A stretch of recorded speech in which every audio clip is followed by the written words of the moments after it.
کہ وہ چاہتے ہیں کہ قرآن مجید کے وجود کو ختم کر دیا جائے، اور یہ ممکن نہیں ہے۔ کتنے نسخے جلاؤ گے، اس کتاب کو ختم نہیں کر سکتے۔ اگر تم قرآن مجید پر پابندی بھی عائد کر دو، جس طرح ما وراء النہر کی ان ریاستوں میں ہوا تھا، قرآن مجید پہ پابندی تھی، کوئی گھر میں قرآن نہیں رکھ سکتا تھا، پکڑا جائے تو اس کا گھر گرا دیا جاتا۔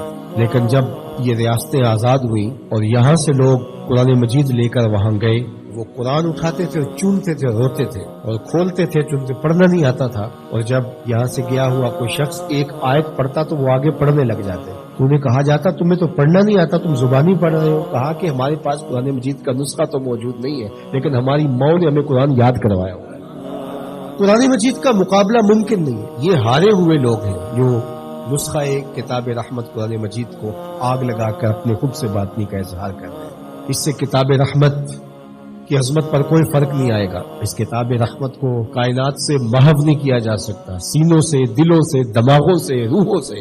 اور اللہ تعالیٰ نے قرآن مجید کی حفاظت کا جو ذمہ اپنے ذمہ کرم پہ لیا ہوا ہے، کس طرح اس کتاب کو محو کیا جا سکتا ہے، اس کو مٹایا جا سکتا ہے۔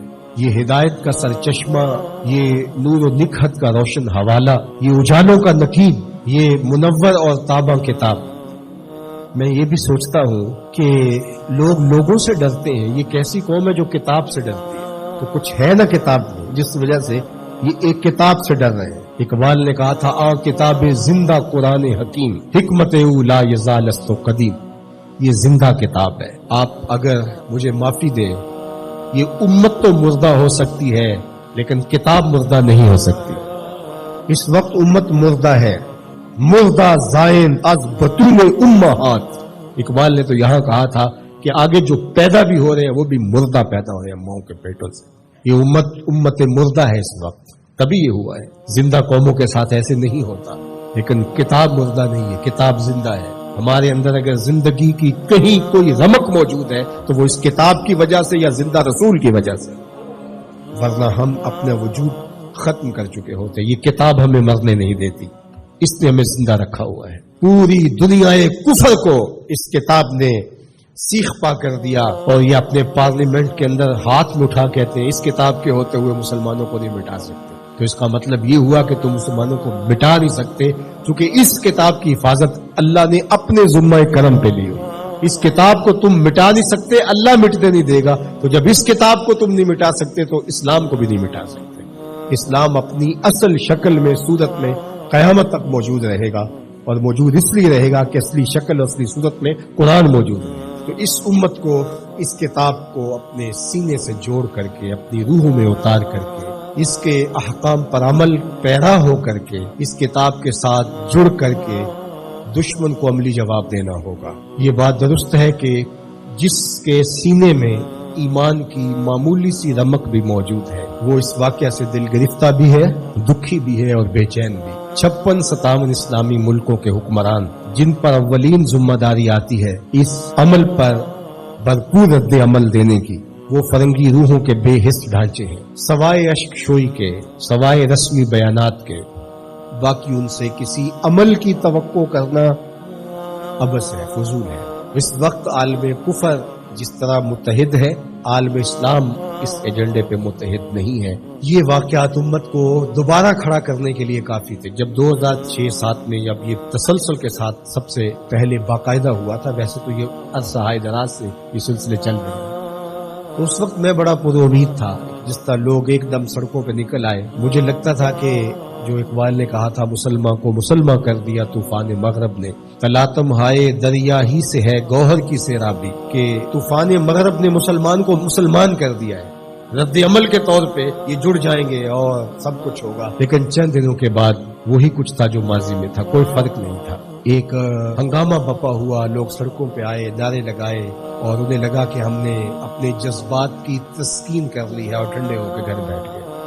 ہمیشہ ہوتا یہی ہے، جس طرح وہ کسی کو صدمہ پہنچے تو لوگ کہتے ہیں اس کو ذرا کھل کے رو لینے دو، کھل کے رو لے گا تو صدمے کی شدت کم ہو جائے گی۔ ہم کہتے ہیں ہمیں احتجاج کر لینے دو، اس کے بعد ہم پھر اسی جگہ پہ آ جاتے ہیں جہاں سے چلے ہوتے ہیں۔ اور دشمن باز بات تو ہمارے رویوں سے اس کو وہ خوشی ملتی ہے جو اس کی توقع میں بھی نہیں ہوتی۔ بسا اوقات مختلف بلاد اسلامیہ کے اندر بالخصوص ارض وطن میں ایسا ہوتا ہے کہ دشمن اہانت رسول کرتا ہے، قرآن مجید کے نسخہ نور کو آگ لگاتا ہے، اور ہم رد عمل کے طور پہ اپنے ہی ملک کے لوگوں کے املاک کو جلا رہے ہوتے ہیں اور گاڑیاں جلا رہے ہوتے ہیں اور ایک دوسرے کو نقصان پہنچا رہے ہوتے ہیں۔ تو دشمن اس وقت کس قدر خوش ہوتا ہوگا جب اس نے ادھر قرآن مجید کے نسخے کو آگ لگائی اور ادھر ملک کی گلیوں اور سڑکوں سے دھواں اٹھنے لگا اور لوگ ایک دوسرے کے خلاف کھڑے ہو گئے اور املاک کو برباد کرنے لگے۔ اس کو تو یہ توقع بھی نہیں تھی، اگر اس کو یہ لگے کہ میرے اس عمل سے مسلمان جاگ جائیں گے اور کھڑے ہو جائیں گے اور اس کتاب کے ساتھ جڑ جائیں گے اور اپنی عملی زندگی کو اس کتاب کے دائرے میں لے آئیں گے، تو وہ کبھی بھی یہ عمل نہ کریں۔ اسے پتا ہے کہ یہ اللہ اکبر، اقبال نے کہا سچ اگر پوچھے تو یہ امت حامل قرآن نہیں، یہ اصل اس نے قرآن اٹھایا ہی نہیں، یہ صرف کتاب کو چومنے چاٹنے والے اور قول و قرار کی نوبت آئے تو سر پہ اٹھانے والے لوگ ہیں، یہ اصل میں حامل کتاب ہے ہی نہیں۔ ہمیں اجتماعی توبہ کرنی ہوگی، اللہ سے معافی مانگنا ہوگی۔ قومیں راتوں رات نہیں بنتی ہیں، راتوں رات برباد بھی نہیں ہوتی۔ قوموں کو عروج پاتے صدیاں لگتی ہیں اور قوموں کو زوال پذیر ہوتے بھی برس برس لگتے ہیں۔ تو آج ہمیں عروج کے سفر کو تو شروع کرنا چاہیے اور ہمیں عملی طور پہ قرآن کے ساتھ جڑنا چاہیے۔